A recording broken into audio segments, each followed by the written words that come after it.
না, আগে ধর্ষণ করে এবং সে সময় সে যখন চিৎকার করে তখন তাকে মুখ এবং গলা টিপে হত্যা করে। সংশ্লিষ্টতা নেই, তিনি একাই ছিলেন ওখানে এবং তিনি এই কাজটি করেন এবং তিনি নিজ মুখে সবকিছু স্বীকার করেছেন আমাদের কাছে। বাচ্চাটাকে সে জোর করে নিয়ে গিয়েছে এবং বাচ্চাটি যখন চিৎকার করছিল তখনই তাকে মুখ এবং গলা টিপে তাকে হত্যা করে। সন্তান বাসায় ফেরেনি, তখন মা চিন্তিত হয়ে পড়ে এবং মেয়ের খোঁজে বের হয়ে যায়। রাস্তায় কোথাও না পেয়ে মা সন্তানের খোঁজে স্কুলে চলে যায় এবং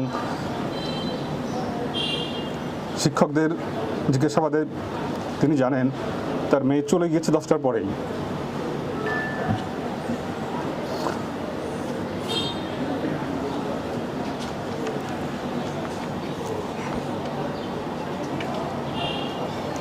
দুঃখিত।